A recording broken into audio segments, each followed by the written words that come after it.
Prier avec Jésus. Un itinéraire à ses côtés.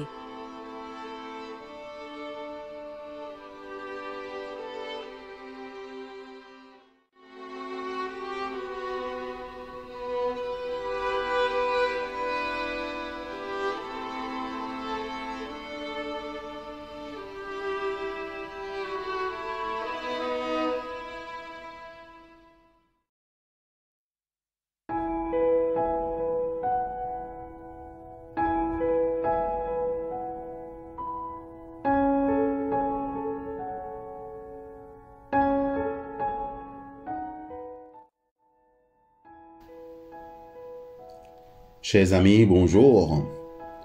En cette 5e semaine de cheminement ensemble, nous voici arrivés au jour 3.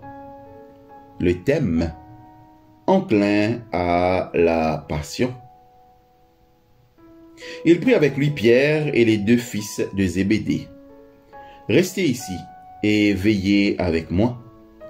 Matthieu chapitre 26, les versets 37 et 38. Et si? Dans le jardin, Jésus ne recherche pas la solitude absolue, même après avoir dit à ses disciples de rester ici pendant que lui-même irait là-bas. Jésus désigne 3 d'entre eux pour l'accompagner plus loin, pas seulement géographiquement, mais également sur le chemin des émotions et de la responsabilité. En somme, sous la forme d'une très simple requête, il invite la communauté des croyants par des mots qui exprime sa vulnérabilité. Lui donnera-t-elle suite?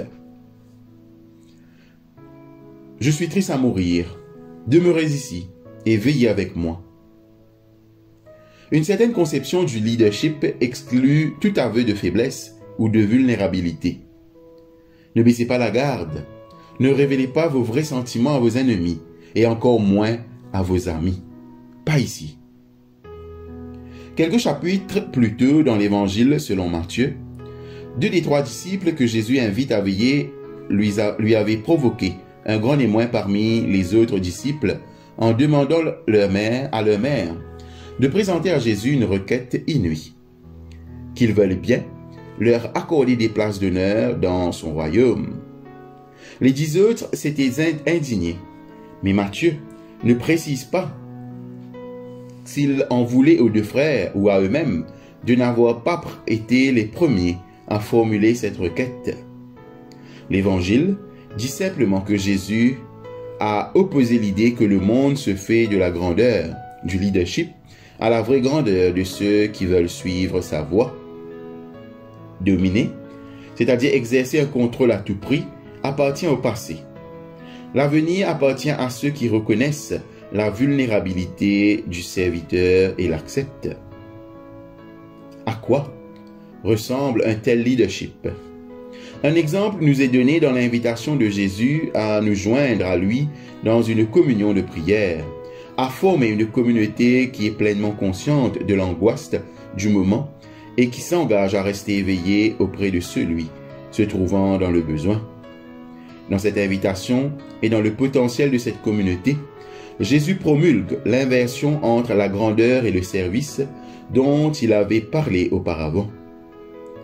Rappelons-nous qui est triste à mourir et qui sont invités à se tenir près de lui. Jésus n'a pas honte de montrer sa vulnérabilité et de solliciter la présence attentive et vigilante de ses disciples, ainsi que leur prière en sa faveur. Cela nous ramène à notre question initiale. Et si? Et si Pierre, Jacques et Jean étaient restés éveillés? S'ils avaient communié à la souffrance, c'est-à-dire la passion de Jésus, et s'ils avaient témoigné de la compassion, c'est-à-dire de compatir, signifiant souffrir avec, en cet instant crucial, auraient-ils pris la fuite un peu plus tard?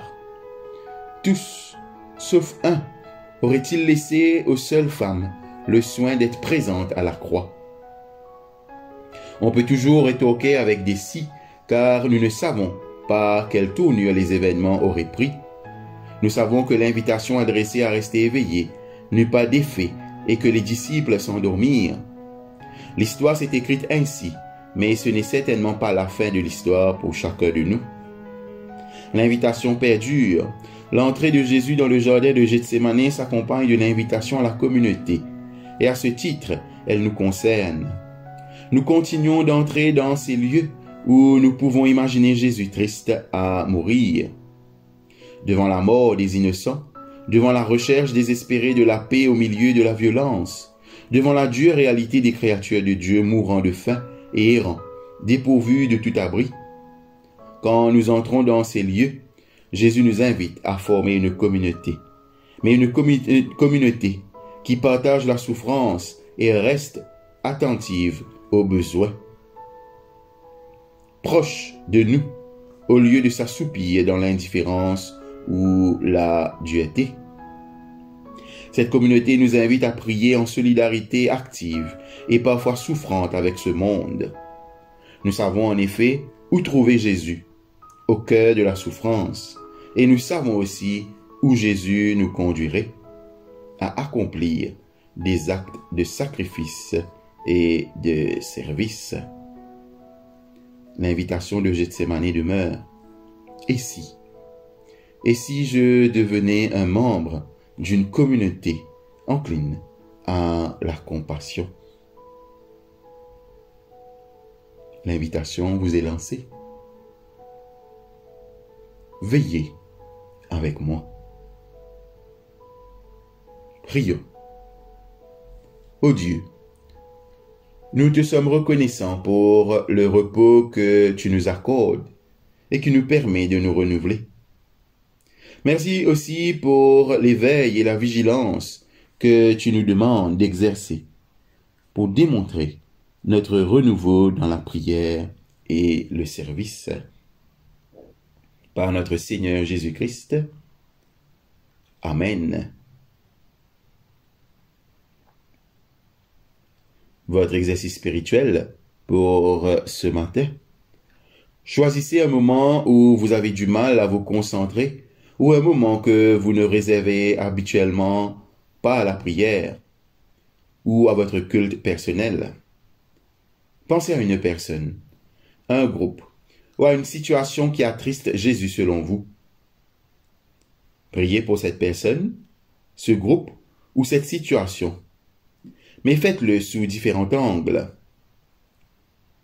La connaissance que vous en avez, ce que vous croyez être le besoin le plus urgent, votre foi en la capacité de Dieu à y répondre, votre frustration de ne pas connaître la cause de ce besoin. Puis, notez vos pensées quant à cette prière, la facilité avec laquelle vous la formulez, vos luttes, vos expériences de la présence et des directives de Dieu.